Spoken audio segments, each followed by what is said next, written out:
हम अपने यश और शक्ति को ज्यादा करने के लिए दूसरे लोगों के यश और शक्ति को कुचलते हैं। अपने को हम श्रेष्ठ बताते हैं और दूसरों को नकारा या अज्ञानी बताते हैं। एक दूसरे के ज्ञान पर ईर्ष्या से अंधे होकर कटाक्ष करते हैं। ये सभी घोर और जघन्य बुरे कर्मों की श्रेणी में आते हैं। बुरे और अच्छे कर्म का निर्धारण करने के लिए आप महीने में सिर्फ एक बार ध्यान में, योग में, साधना में मरने की कल्पना करो कि मैं मर रहा हूं। जब आपको लगेगा कि मैं मर रहा हूं और मेरे प्राण निकलने वाले हैं, तो उस समय आपके एक महीने के सभी बुरे कर्म और अच्छे कर्म आपके पास आ जाएंगे और आपकी चारपाई के चारों तरफ घेरा बना लेंगे। आपको चिल्ला चिल्ला कर बताएंगे कि क्या क्या बुरा कर्म किया है आपने इस महीने में, और मौत के वक्त आप बुरी तरह से उन बुरे और जघन्य कर्मों के डर से भयभीत हो जाएंगे। आपको मरने से डर लगेगा। इसी प्रकार आपके सभी अच्छे कर्म भी आपके चारों तरफ होंगे और बोल रहे होंगे, जाओ खुश होकर मरो। आपने दुनिया के लिए अच्छे कर्म किए हैं, आपको स्वर्ग मिलेगा और चैन से मृत्यु को प्राप्त करोगे। जब भय के कारण मृत्यु होती है तो आत्मा का जाने का रास्ता बुरे मार्ग से होता है, और जब प्रसन्न मुद्रा में मृत्यु होती है तो आत्मा का जाने रास्ता अच्छे मार्ग से होता है। अपने बुरे और अच्छे कर्मों का विश्लेषण रोजाना सोने से पहले अवश्य करना चाहिए। ऐसा करने से आपके जीवन में आनंद कूट कूट कर भर जाएगा। आप किसी की जान बचाने के लिए झूठ बोल रहे हैं तो वो झूठ बुरे कर्म की श्रेणी में नहीं आएगा, क्योंकि आपकी नीयत साफ थी। लेकिन अगर आप किसी का धन लूटने, उसे नीचा दिखाने या बदनाम करने की नीयत से झूठ बोल रहे हैं तो फौरन आपके कर्म खराब हो जाएंगे। कर्म को बेहतर बनाने का एक और तरीका है ध्यान का अभ्यास करना। ध्यान से हम अपने मन को शांत करते हैं और यह शांत मन हमें अच्छे निर्णय लेने में मदद करता है। यह हमें अपने कार्यों को सही तरीके के लिए प्रतिबद्ध करता है। मेडिटेशन करने वाले लोगों को अपने कार्यों में अक्सर सफलता मिलती है, क्योंकि वह एकाग्र मन से अपने काम करते हैं। ऐसे लोगों को छल कपट करने की जरूरत नहीं होती। ये लोग अपनी मेहनत और लगन से आगे जाते हैं। कई बार हम कुछ ऐसे कार्य करते हैं जो हम करना नहीं चाहते, पर वह पूर्व जन्म के कर्म के आधार पर निश्चित होते हैं, जिस कारणवश वह कार्य किसी न किसी माध्यम से पूर्ण हो ही जाता है। जैसे ही पूर्व जन्म का हमारा चक्र समाप्त हो जाता है, व्यक्ति को उसी समय मोक्ष की प्राप्ति हो जाती है। हमारे शास्त्रों में इस बात का उल्लेख मिलता है कि 84 लाख योनियों के बाद मनुष्य का जन्म प्राप्त होता है। ऐसा कहा जाता है कि यदि अच्छे कर्म बुरे कर्म की तुलना में अधिक हैं, तो बुरे कर्मों का फल इसी जन्म में और अच्छे कर्मों का फल अगले जन्म में मिलना निर्धारित होगा। इसी तरह यदि मनुष्य द्वारा किए गए कर्म में बुरे कर्म अच्छे कर्मों की तुलना में अधिक हैं, तो इस जन्म में अच्छे कर्म भोगने होंगे, जबकि बुरे कर्मों को भोगने के लिए अगला जन्म निर्धारित होगा। मनुष्य को अपने घर परिवार की आवश्यकताओं का ध्यान रखना चाहिए। अधिक पैसा होने के बावजूद जरूरत होने पर उसे संभाले रखना भी बुरा कर्म बताया गया है। उस धन का इस्तेमाल मुसीबत के समय अवश्य करें। धन बचाने का लालच ना करें। अपनी आय से अधिक खर्च न करें और अपने सामर्थ्य के अनुसार ही दान पुण्य करें। अपनी क्षमता से अधिक दान पुण्य और खर्च आपको पाप का भोगी बना सकता है। हमेशा अच्छे लोगों की में संगत में रहें और दुष्ट छल कपटी की संगति से खुद को बचाकर रखें। बुरी संगति हमें अक्सर बुरे परिणाम ही देती है। कभी भी खुद के स्वार्थ के लिए दूसरों का अहित करने का न सोचें। शास्त्रों में इस बात का उल्लेख किया गया है कि जो जैसा बोता है उसे वैसा ही आगे चलकर काटना भी होता है। कभी किसी व्यक्ति से कुछ छल से छीनने का प्रयास न करें। इसे किए गए सभी पुण्य नष्ट हो जाते हैं और आप पाप के भागीदार बन जाते हैं। पुराणों में इस बात का उल्लेख मिलता है कि किसी भी मनुष्य द्वारा किए गए बुरे कर्मों का परिणाम उसके जन्म से लेकर मृत्यु और उसके बाद तक दुखों का कारण बनता है। वह अपनी हर अवस्था में दुख भोगता है। पाप का फल किए गए कर्म पर निर्भर करता है। यदि आपके द्वारा किए गए कार्य बुरे हैं और वो अच्छे कर्मों की तुलना में अधिक है, तो इसका फल आपको अगले जन्म में भोगना होगा। यदि बुरे कर्म कम है तो इसका भुगतान आपको इसी जन्म में करना होगा। इस प्रकार यह चक्र चलता रहता है।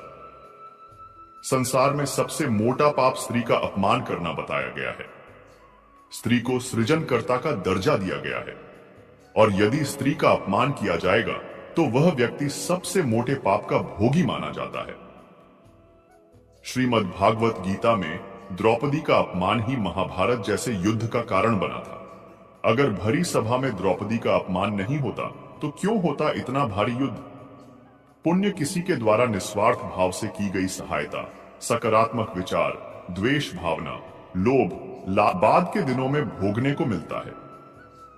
गीता के अनुसार जो कर्म निष्काम भाव से ईश्वर के लिए जाते हैं वे बंधन नहीं उत्पन्न करते, वे मोक्ष रूप परमपद की प्राप्ति में सहायक होते हैं। इस प्रकार कर्मफल तथा आसक्ति से रहित होकर ईश्वर के लिए कर्म करना वास्तविक रूप से कर्मयोग है, और इसका अनुसरण करने से मनुष्य को अभ्युदय तथा खुशी की प्राप्ति होती है। एक व्यक्ति दूसरे को मूर्ख या बेवकूफ कह देता है तो बहस हो जाती है, परंतु एक पिता अपने पुत्र को मूर्ख या बेवकूफ कहता है तो कुछ नहीं होता, कोई बुरा नहीं मानता। इसीलिए कहा गया कि मन ही प्रधान है। यदि तुम बुरे मन से बोलते हो या कुछ करते हो तो दुख वैसे ही पीछे चलता है जैसे बैल के पीछे वाहन का चक्का, और यदि निर्मल मन से बोलते या करते हो तो शांति वैसे ही पीछे चलेगी जैसे व्यक्ति के पीछे छाया। हर एक इंसान का कर्म ही उसके सुख और दुख का भागी होता है।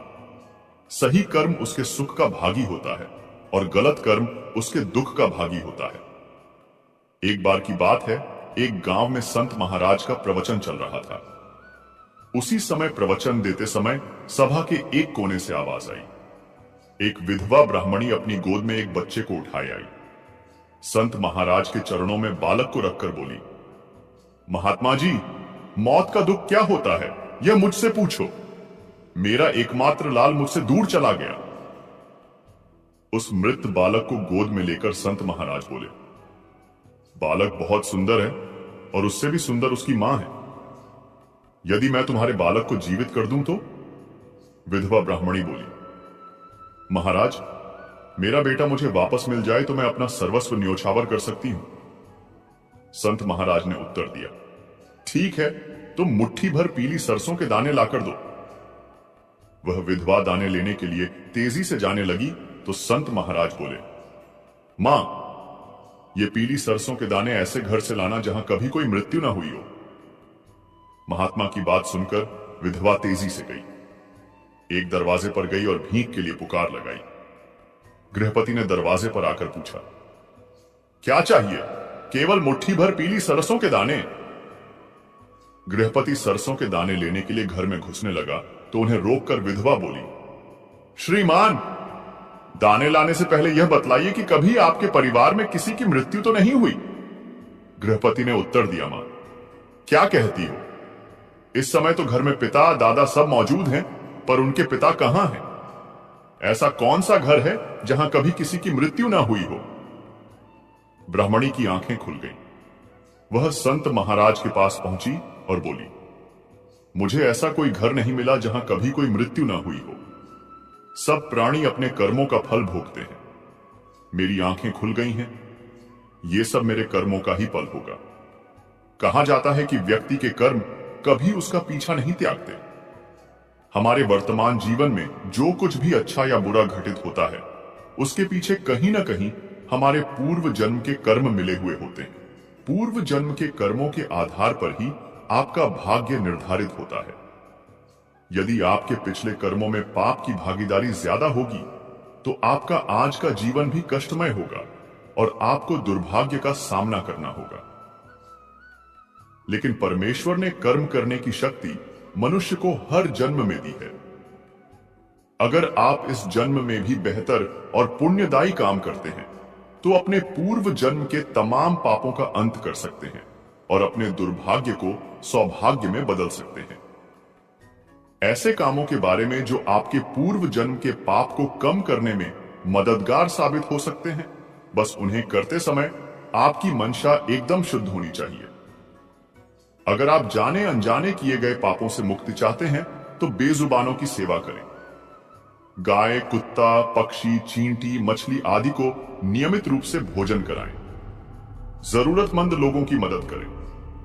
गीता, रामायण, सुंदरकांड आदि कोई भी पाठ कुछ देर नियमित रूप से करें। इससे आपका मन शुद्ध होगा और आपके पिछले जन्म के पाप कटेंगे। आप जहां भी जाते हैं, जो कुछ भी करते हैं, आपके कर्म ही आपको शांतिपूर्वक देख रहे होते हैं। किसी भी दिन आपको आपके कर्म का फल पृथ्वी पर वहन करना ही होता है। इसीलिए हर समय उचित कर्म करना अनिवार्य है। भगवान श्री कृष्ण ने गीता में कर्म को प्रधानता देते हुए यहां तक स्पष्ट किया है कि व्यक्ति की यात्रा जहां से छूटती है, अगले जन्म में वह वहीं से प्रारंभ होती है। जो प्रकृति के नियमों का पालन करता है वह परमात्मा के करीब है, लेकिन ध्यान रहे, यदि परमात्मा भी मनुष्य के रूप में अवतरित होता है तो वह उन सारे नियमों का पालन करता है जो सामान्य मनुष्यों के लिए हैं। इस जन्म या अगले जन्म में हर बुरे भले कर्म का प्रतिफल निश्चित रूप से भोगना होता है। कर्म का सिद्धांत अत्यंत कठोर है। जहां अच्छे कर्म व्यक्ति के जीवन को प्रगति की दिशा में ले जाते हैं, वहीं बुरे कर्म उसे पतन की ओर ले जाते हैं। धर्म ग्रंथों के अनुसार मनुष्य को किए हुए शुभ या अशुभ कर्मों का फल अवश्य भोगना होता है।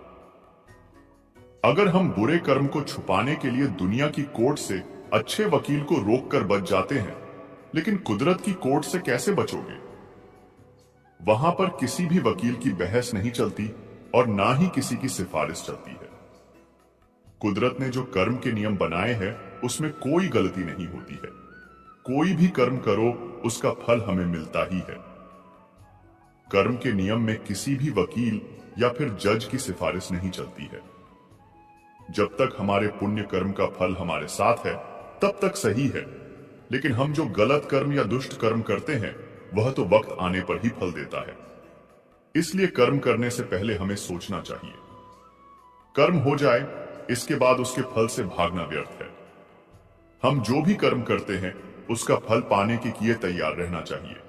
कई कर्म ऐसे होते जो हंसते हंसते किए हो, लेकिन उसका फल रोते रोते भुगतना होता है। दोस्तों, राजा परीक्षित एक महाज्ञानी, विद्वान और संस्कारी राजा थे, लेकिन उनसे एक महान पाप हो गया था। क्रोध के आवेश में आकर उन्होंने एक निरपराधी ऋषि के गले में मरा सांप पहना दिया था। राजा घर आए, शांत होते ही उनको उनके दुष्कृत्य का एहसास हुआ और पछताकर कहने लगे कि मुझसे कितना भयंकर पाप कर्म हो गया। अब वह समय तो वापस नहीं आ सकता, तो राजा परीक्षित को उस कृत्य का फल तो भुगतना ही पड़ेगा। परीक्षित एक मोटे राजा थे। उन्होंने अपनी सत्ता का कभी भी दुरुपयोग नहीं किया था।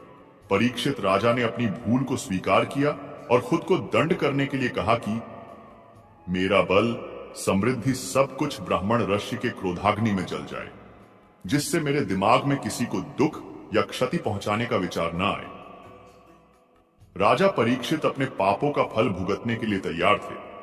उन्होंने कभी भगवान से कोई सिफारिश नहीं की और ना ही अपने राजा होने का घमंड किया। उन्होंने तो भगवान से अपने पापों का दंड मांगा, जिसके उदाहरण से भविष्य में कोई राजा क्रोध के आवेश में या फिर अपने राजाशाही के घमंड में आकर ऐसा दुष्कृत्य नहीं करे। इस प्रकार राजा परीक्षित अपने कर्म से भागे नहीं और परिणाम भुगतने के लिए तैयार रहे। वह भागने की कोशिश करते तो भी कर्म अपना फल दिए बिना नहीं रहता। सीधी, सरल और कम शब्द में कहे तो कर्म मतलब क्रिया। हम जो भी कार्य करते हैं वह कर्म कहलाता है। खाना पीना, नहाना, चलना, नौकरी करना, सोचना नहीं सोचना, सोना जागना, देखना सुनना, बोलना, जीना मरना, सांस लेना आदि तमाम शारीरिक और मानसिक क्रिया को कर्म कहा जाता है। कर्म के 3 भाग हैं: क्रियमान कर्म, संचित कर्म और प्रारब्ध कर्म। मनुष्य सुबह जगता है तब से लेकर रात को सोने तक जो जो कर्म करता है वह क्रियमान कर्म है। मनुष्य अपने पूरे जीवन में जो जो कर्म करता है वो तमाम क्रियमान कर्म कहलाता है। जो क्रियमान कर्म करता है वो अवश्य फल देता है, उसके बाद ही वह शांत होता है। जैसे कि आपको प्यास लगी और आपने पानी पिया, पानी पीने का कर्म किया, और आपकी प्यास मिट गई। इस प्रकार कर्म फल देकर शांत हो गया। आपने किसी को गाली दी और उसने आपको मारा, कर्म का फल मिल गया। इस प्रकार क्रियमान कर्म फल भुगतने के बाद ही शांत होता है। कितने ही क्रियमान कर्म ऐसे होते हैं जो कर्म करने के साथ तुरंत फल नहीं देता, उसका फल मिलने में देर भी लगती है। जब तक कर्म फल नहीं देता तब तक वह संतुलन में रहता है, संचित रहता है। इसे संचित कर्म कहा जाता है। जैसे कि